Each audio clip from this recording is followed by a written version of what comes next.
Hello and welcome to the 12th Annual Naples International Film Festival.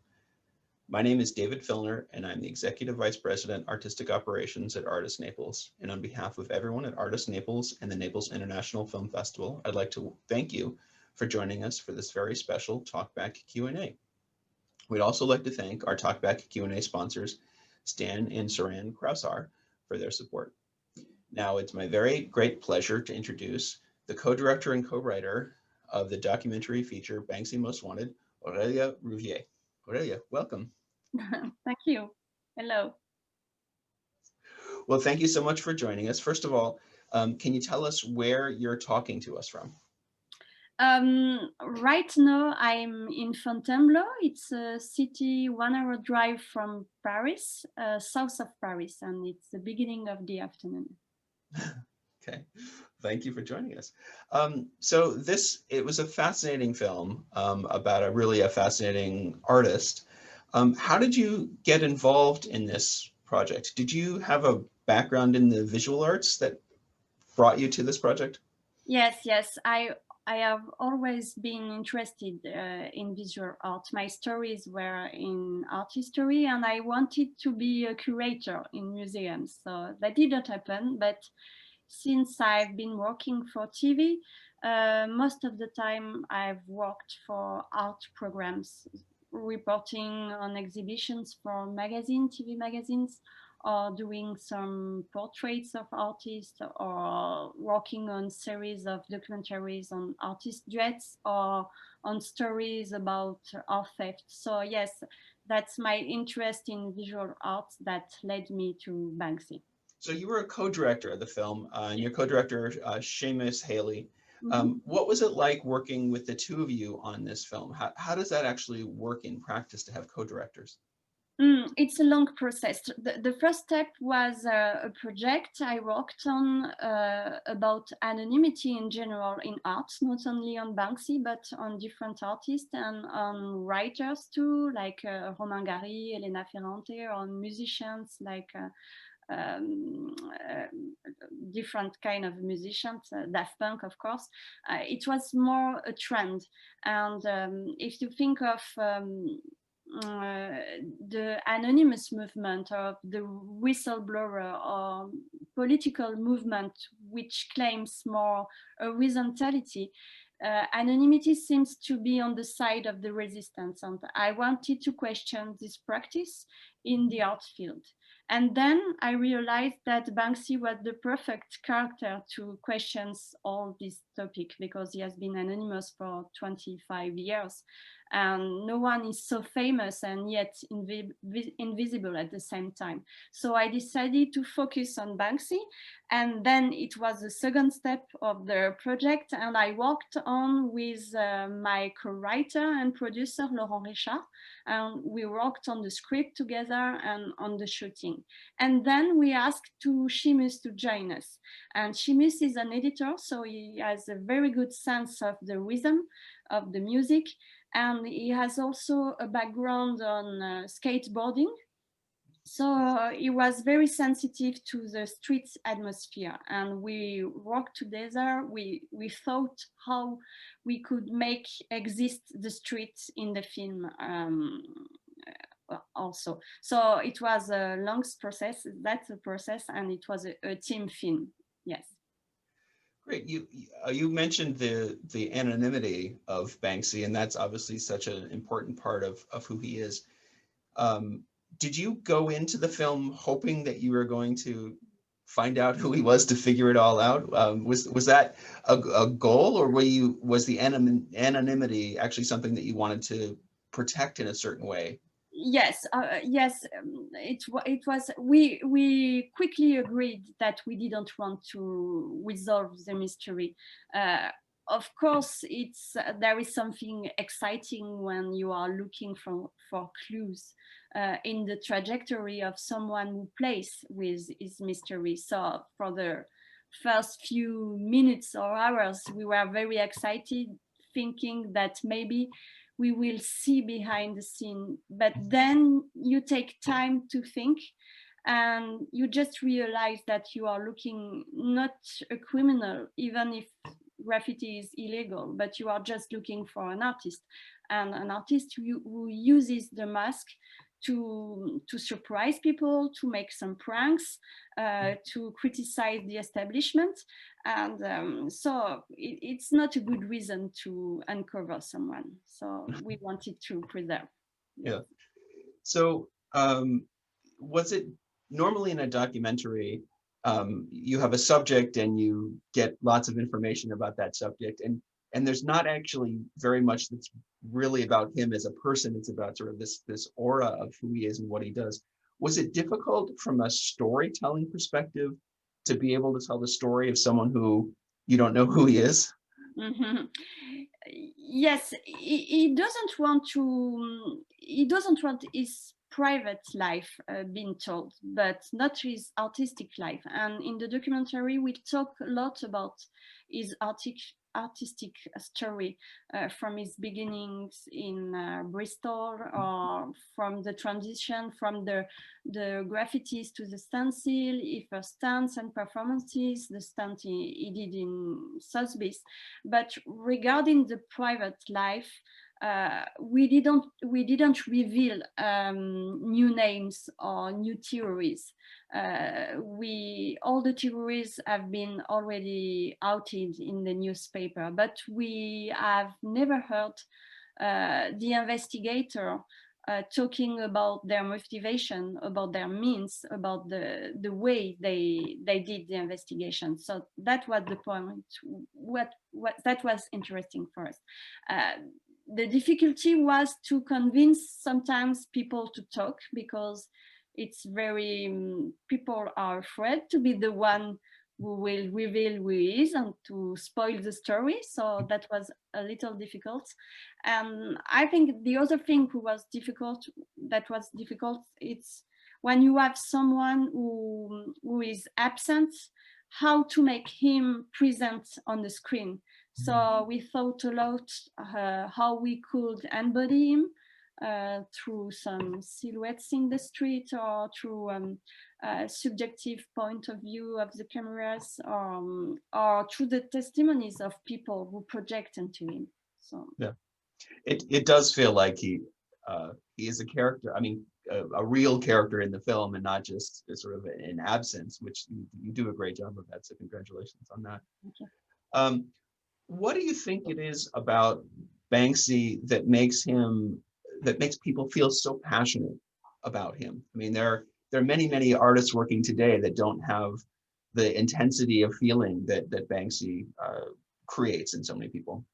I think the work is fun. His work is fun, and it's surprising. So it's like a game. You don't know when, you don't know where, and you don't know how a stencil will appear in the street. So I think people enjoy that. It's like a game, and he has played a lot with his audience by teasing on his website. If I don't know if you remember, in the New York residency, and he tried to make he challenged people to come and to walk on his footsteps. So I think people enjoy, and they don't feel inhibited in front of his art, as you can be sometimes in galleries or museums. So because the messages are very simple, easy to catch. So I think that's one point.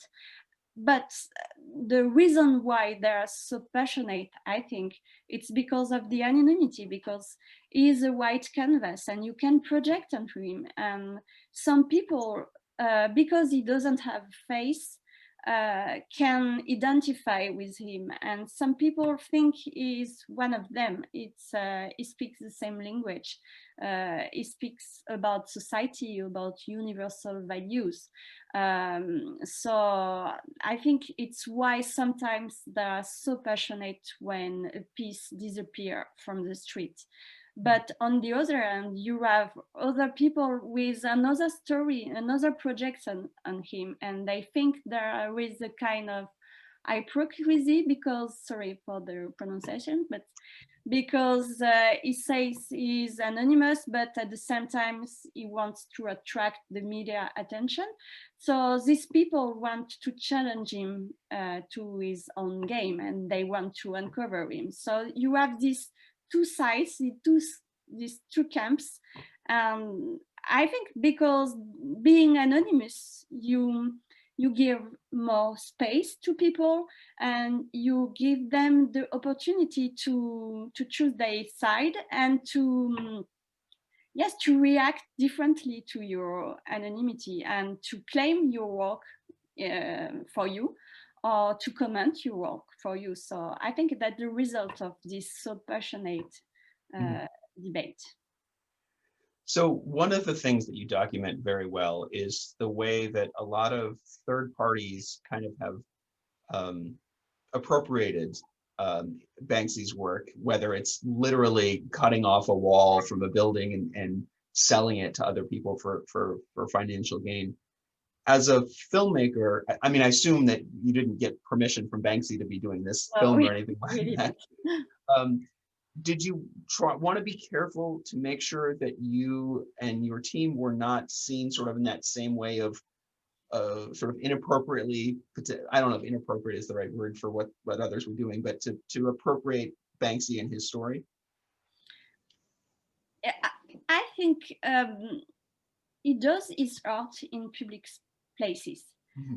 Sometimes he uses media, and he tries to catch the international attention. So even if he doesn't have a face, if it's a faceless artist, but it's still a public character, I think. So, for more than 20 years, he has left a mark on our time, and is part of our art history. So I understand that people want to write a book on him, want to do an exhibition on him, or want to do a film.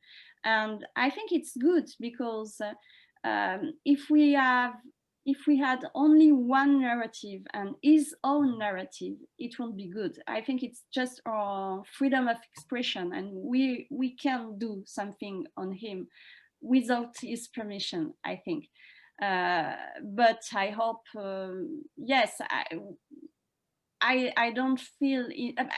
It's like the result of the anonymity. So you gave more space to people to react. So we are part of this reaction. Yes, the media are part of this reaction.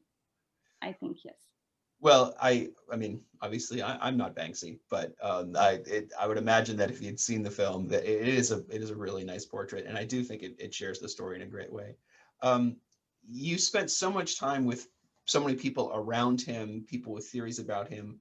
Not that you need to give away anything that's not in the film, but do you have any of your own theories or ideas or even information about who he actually might be, that, again, not that you would share, but just that you gleaned from all this time you spent in that world? I think I have my own opinion on this topic, and I don't want to share, because I think it's really better that you have your own ideas and your own projects. But what I think more interesting than the real name is the fact that none of this theory has managed to stop the story. And even if one of them is the good one of them is the good theory and it's the good name, we keep saying that Banksy is an anonymous person, artist. So the mythology keep going, and we keep looking for him, and we keep saying that he is anonymous. So it's like a collective consensus or collective amnesia. I think we don't really want to know who he is. Were there any clues or information that you found that you didn't include in the film? I mean, is there more information about him, or is that really not something that you spent a lot of time? There are other theories. I remember a Canadian artist who said that he was a collective of 7 women, and I tried to get in touch with him, but I didn't have an answer. I heard recently that after the documentary was released, that a new theory was outed, and maybe it will be a TV presenter or something like that. So there are always theories, but the one we chose in the documentary, the common point is that they are all very documented and investigated, and with people who spend a lot of time trying to find him, and sometimes huge methodology, like the one who use methodologies that normally we use to find serial killers. So there are the most credible and the more documented investigations. So did you get any, once the film has been out, have you had any reaction, whether direct or indirect, from Banksy or his people? Any idea about what he thinks, or anyone? No feedback from him, no feedback from his relatives, no, nothing. No. We tried to get in touch with him at the beginning of the documentary and to ask for an interview, but I think he received a lot of people who ask him to be interviewed. So we just have an answer from the relative who asked us more details about the script, about the person we wanted to meet. So it was not something we could share at this time. So it was the end of the conversation, but we didn't have any feedback. Yeah. Did you secretly hope that he was going to, come to your house, see the movie, come to your house and do a Banksy on your wall or something? Yes, I would love. Excellent. Do you think, by the way, that he likes the idea that there's films and all this publicity? Do you think that that's part of the persona about the publicity? Clearly, the art is an important part to him, but this additional, your films, other sort of news stories about that, do you think that's something he embraces or gets frustrated? Do you have any theories? Obviously you don't know, but do you have any theories about? I don't know. I think he's used to this kind of topics. I don't know. I just hope that he has seen the film, he just feel that there were a deep admiration for his work and his story, but I don't know if he like. Well, we've talked a lot about the film, but what about you? What are your, now that this film is out in the world, what are your next projects? Oh, I can't tell.